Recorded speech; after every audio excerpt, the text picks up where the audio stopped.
नमस्कार दोस्तों, मेरा नाम है अर्जुन। आप सभी का स्वागत है ऐसे न्यूज में। दर्शकों, जैसे कि आप जानते हैं, हम फिलहाल सतलोक आश्रम धवलपुरी यहाँ पे संत रामपाल जी महाराज जी के सानिध्य में जो कबीर साहब जी का प्रकट दिवस मनाया जा रहा है, उसका दूसरा दिन है और हम यहाँ पे आए हुए हैं।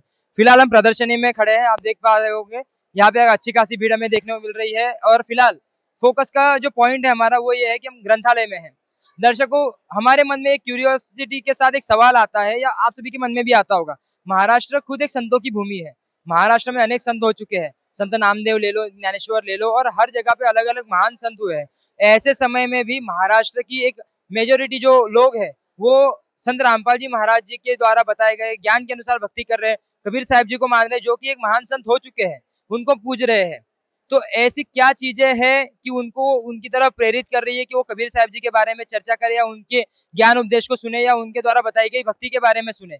ऐसी बातों के जवाब जानने के लिए हम आए हैं। फिलहाल ग्रंथालय की तरफ देख पाओगे, यहाँ पे बहुत सारी पुस्तकें हैं। हम यहाँ पे आए हुए हैं। यहाँ पे जो यहाँ पे सेवादार लगाए हुए हैं, तो उनसे हम बात करेंगे, उनसे जानने की कोशिश करेंगे जो हमारा सवाल है उसका जवाब हमें क्या मिल सकता है। नमस्कार मैम। सच साहिब जी। क्या नाम है आपका? समीक्षा दास। कहाँ से हो आप? मैं नागपुर महाराष्ट्र से हूँ। मैम, आपसे हम जानना चाहेंगे कि महाराष्ट्र जैसी जगह पे जहाँ पे ऑलरेडी इतने सारे संत हैं, ज्ञानेश्वर है, तुकाराम है, नामदेव है, मुक्ताबाई है, बहुत बड़ी लिस्ट है। ऐसे समय में भी कबीर साहब जी के बारे में इतनी चर्चा, इतने अनुयायी होना, ये बहुत बड़ी बात हो रही है। और मेन चीज़ तो ये है कि कबीर साहब जी बिलोंग करते हैं उत्तर प्रदेश से, लेकिन उत्तर प्रदेश से ज़्यादा उनके अनुयायी हमें महाराष्ट्र को देखने को मिल रहे हैं। तो ये ऐसे क्यों, क्या कारण है कि महाराष्ट्र के अंदर कबीर साहब जी को मानने वाले इतने बढ़ रहे हैं? जी, तो कबीर साहब जी को मानने वाले इतने बढ़ रहे हैं क्योंकि कबीर साहब पूर्ण परमात्मा है। ये संत रामपाल जी महाराज जी ने हमें प्रूफ किया है on the basis of all our holy scriptures, right.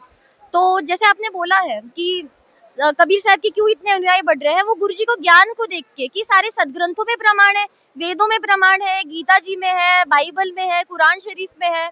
और आपने जो बोला कि महाराष्ट्र एक संतों की भूमि कही जाती है, तो नामदेव जी का जैसे आपने नाम लिया है एक आपकी लिस्ट में, सो नामदेव जी ने भी कबीर साहब को गुरु बनाया था। इसका प्रमाण हमें संत गरीबदास जी महाराज जी की वाणी मिलता है कि उन्होंने बोला था है कि नामा छिपा ओम तारी, पीछे सोहम वेद विचारी, सार शब्द पाया जद लोई, आवागमन बहुर ना होई। तो गुरु नानक जी ने भी एक वाणी बोली है कि सोई गुरु पूरा कहावे, दो अक्षर का भेद बतावे। तो ये दो अक्षर में जो सोहम जाप है वो भी कबीर साहब की भी वाणी है कि सोहम शब्दम जग में लाए, सार शब्द गुप्त छुपाए। तो ये सोहम नाम नामदेव जी को कबीर परमात्मा के अतिरिक्त किसी और से मिले, ये पॉसिबल नहीं है। तो नामदेव जी भी कबीर परमात्मा जी की ही शरण में थे।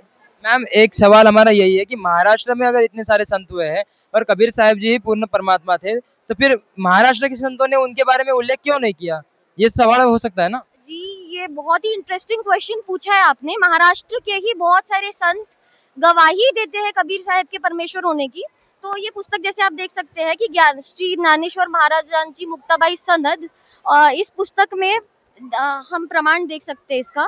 आई शो कि अभंग 18 में यहाँ पे लिखा है कि देखिए, राइट, कि हेची गुह्य ज्ञान नामदेवा लादले, कबीरानी कथीले चार युगी। कि कबीर साहिब आए थे, उन्होंने ये ज्ञान को चारों युगों में बोला है। यस। और कबीर साहब जी वाणी में भी बोलते हैं कि सतयुग में सतसुकृत के है टेरा, त्रेता नाम मुनिंदर मेरा, द्वापर में करुणा में कहाया, कलयुग नाम कबीर धराया। चारों ही युगों में परमेश्वर जी आते हैं।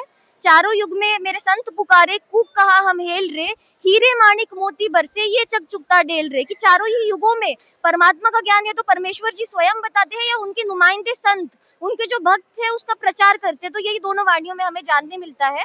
और ऐसी बात बिल्कुल भी नहीं है कि महाराष्ट्र के संत को छोड़ के हम कबीर साहब को मान रहे हैं, इसका ये कुछ और अर्थ है, ऐसी बात नहीं है। संत कबीर साहब जी ही पूर्ण परमात्मा है। और मैम, इसको थोड़ा अगर आप एक्सप्लेन कर पाओ, पूरी जो लाइन से जितनी भी लिखी है, तो इसको अगर आप एक्सप्लेन कर पाओ हिंदी में हमारे लिए, हमारे जो व्यूअर्स है उनको समझाने के लिए, तो बहुत बेटर होगा। बता सकते हो आप? या तो ये जो वर्ड है हेची गुह्य ज्ञान नामदेवा लादले, कि ये जो गुप्त ज्ञान है नामदेव जी को प्राप्त हुआ, तो ये वही ज्ञान है जो कबीर परमात्मा ने जो आके बोला है, चारों युगों में आके बोला है। Yes, thank you. Thank you.